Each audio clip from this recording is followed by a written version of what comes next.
हाँ जी, राम राम जी। क्या हाल चाल आपके? उम्मीद करता हूँ आप और आपका परिवार ठीक ठाक होगा। एचएसएससी चेयरमैन साहब ने एनटीए में धरना दे दिया है भाई। एनटीए से नाराज हो गए हैं चेयरमैन साहब, खफा हो गए चेयरमैन साहब। आपने वो कहावत तो सुनी होगी कि शेर को सवा शेर कभी ना कभी टकर जाता है। तो इसी तरीके की सिचुएशन अब चेयरमैन साहब के साथ बनी हुई है। एचएसएससी चेयरमैन साहब ने बहुत सारी स्टेटमेंट दी, बहुत सारी चीज ठीक भी हुई, बहुत सारी चीजें स्टेटमेंट है वो गलत भी साबित हुई। जैसे रिजल्ट को लेकर उन्होंने कभी कुछ कहा, कभी कुछ कहा, कभी ग्राम सचिव के पेपर को लेकर कहा, कभी किसी चीज को लेकर, कभी किसी चीज को लेकर, बहुत सारी चीजें उनकी फेल हुई। और इतने ऊंचे पद पर होते हुए चेयरमैन साहब कहीं ना कहीं अपना विश्वास खो चुके हैं। शायद मेरी इस बात से आप भी सहमत हो गए। जैसे अब से 1 साल पहले जो चेयरमैन साहब की स्टेटमेंट आती थी तो उस पर कहीं ना कहीं विश्वास करते थे लोग। लेकिन अभी हाल ही में आपने देखा होगा, आप लोग चेयरमैन कुछ भी कहते इतना अच्छे तरीके से विश्वास नहीं कर पाते उस चीज पे। इसी चक्कर में आपका जो सीईटी का पेपर है वो भी खराब हुआ होगा, क्योंकि आपको लग रहा था कि चेयरमैन बोल रहा था कि एग्जाम होगा 5-6 नवंबर को होगा। और हम भी, मतलब खुद हम भी ये बात मानते हैं कि ऐसी संभावना ही नहीं थी कि पेपर हो जाएगा, लेकिन पेपर हो गया। तो वहां पे भी बच्चों ने विश्वास नहीं किया। अभी चेयरमैन साहब तो ऐसे ही बोलते रहते हैं, तो पेपर नहीं होगा अभी। तो तैयारी आपने बढ़िया ढंग से नहीं करी, इसीलिए आप वहां पे थोड़ा सा गड़बड़ आपको देखने को मिल गई। सिलेबस के ऊपर बार बार चेयरमैन साहब ने स्टेटमेंट दी कि ये सिलेबस आएगा, ये सिलेबस आएगा, तो उस तरीके से चीजें नहीं बन पाई जब पेपर सामने आया। तो अब एनटीए टकर गया। आपने देखा होगा चेयरमैन साहब एनटीए से नाराज हो गए, क्योंकि एनटीए की वजह से चेयरमैन साहब की छवि में थोड़ा सा और फर्क पड़ा है। चेयरमैन साहब एनटी से पूछते कि रिजल्ट कब आएगा, कब तक तैयार हो जाएगा। एनटी ने पहले बताई कि भाई हम 25 दिसंबर तक कर देंगे तैयार, कभी 15 दिसंबर तक कर देंगे तैयार, लेकिन वो तैयार नहीं कर पाए, है ना। इससे एनटीए नाराज हो गया, एनटी नहीं सॉरी एचएसएससी नाराज हो गया, चेयरमैन साहब नाराज हो गए। और अब फिर उन्होंने डेट दी थी एक कि भाई अब रिजल्ट आ जाएगा आपका। अब वो 1-2 तारीख को भी नहीं हुआ, कल भी जारी नहीं हुआ, है ना। तो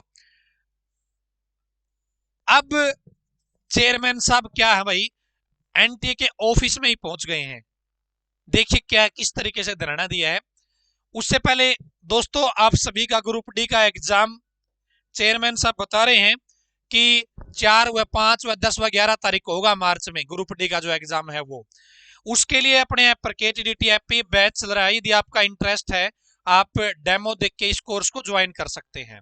ठीक है, अब देख लेते हैं भाई चेयरमैन साहब ने कहां पे क्या डेरा डाल दिया है, क्या कुछ कहा गया है। तो यहां पर आप देखेंगे हरियाणा ग्रुप सी के 36,449 पदों के लिए सीईटी परिणाम।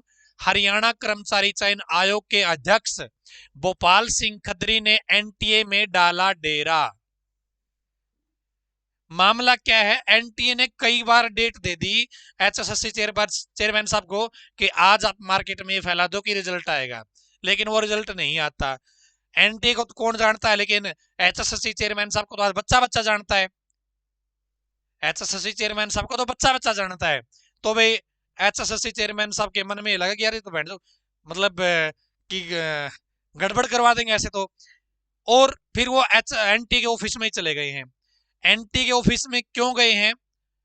एनटी ने अब तक जितने भी रिजल्ट निकाले हैं वो केवल भाई रिटर्न पेपर लिया और रिजल्ट निकाल दिया। लेकिन यहाँ पे एचएसएससी, यही तो आपको पता ही है, अलग है।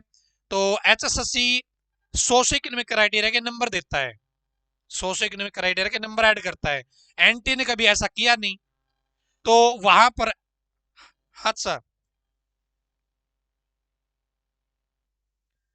तो एनटी के पास वो भाई जो ये फीड करते हैं डाटाबेस, मतलब निकालते हैं फार्मूला लगा के, इस तरीके की नॉलेज वाले नहीं थे। उन्होंने एचएसएससी से प्रोग्रामर मांगे, क्योंकि एचएसएससी तो कई बार ये फार्मूला लगा चुका है एक्स्ट्रा नंबर वाला।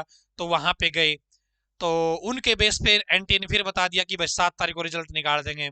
कल फिर पूरे मार्केट में हो गई कि रिजल्ट आएगा, रिजल्ट आएगा, रिजल्ट आएगा, वो नहीं आ पाया। फिर अब कल चेयरमैन साहब भी वहां पे पहुंच गए हैं भाई, एनटी के ऑफिस में बैठ गए। भाई जब तक आप रिजल्ट नहीं निकालोगे तब तक यार नहीं लेने वाला। भाई ये मामला हुआ है एंड HSSC चेयरमैन साहब ने बोला है कि भाई जब तक रिजल्ट नहीं आएगा सीईटी का तब तक मैं यहीं पे रहूंगा, और उन्होंने ये बोला कि 10 तारीख से ज्यादा लेट किसी भी सूरत में नहीं होने देंगे रिजल्ट। 10 जनवरी से ज्यादा लेट नहीं होने देंगे किसी भी सूरत में। ठीक है, तो ये मामला है आपका HSSC चेयरमैन साहब का। और पदों की जानकारी आ गई है बहुत सारे पदों के लिए। ग्रुप डी की परीक्षा संबंधित ये अपडेट आप देख सकते हैं। और ITI का रिजल्ट भाई जो प्रोग्रामर है वापिस HSSC ऑफिस में आ जाएंगे ना सीईटी का रिजल्ट निकालने के बाद, तब उसके ऊपर काम करेंगे। तब तक आपको वेट करना पड़ेगा। ठीक है, तब तक आपको वेट करना पड़ेगा। तो ये अपडेट है भाई आप सभी के लिए। आपको क्या लगता है कि 10 जनवरी से पहले रिजल्ट आएगा या नहीं आएगा? आपकी क्या विचारधारा है इसके ऊपर? और चेयरमैन साहब इतने ऊंचे पद पर हैं, वो अपनी स्टेटमेंट पर खरे नहीं उतर पा रहे हैं, चाहे वो कोई भी रीजन रहा हो। इसके ऊपर आपकी क्या विचारधारा थिंकिंग है? आप कमेंट बॉक्स में जरूर बताएं। मुझे ऐसा लगता है, मेरी मैं थिंकिंग बताऊं तो चेयरमैन साहब ने अपनी जो स्टेटमेंट है वो खरी करने के लिए प्रयास करना चाहिए, चाहे कुछ भी हो जाए। और इतने ऊंचे पद पर है तो बार बार उन्हें ऐसी स्टेटमेंट नहीं देनी चाहिए जिन पे डाउट रहे हमेशा ही। ठीक है, और ग्रुप डी का एग्जाम भाई चेयरमैन साहब की स्टेटमेंट के अनुसार ही है ये। बाकी तो जब नोटिस आएगा, जब हो जाएगा, तभी हमें पता चलेगा कि हाँ एग्जाम हो गया।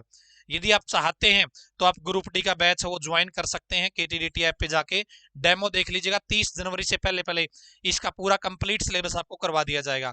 इस नंबर पे आप कॉल करके या व्हाट्सअप करके इन्फॉर्मेशन ले सकते हैं। ठीक है, बैच की इन्फॉर्मेशन लेनी है, जानकारी लेनी है। वैलिडिटी के बारे में कई बार बच्चों के कमेंट आते हैं कि वैलिडिटी कब तक रहेगी।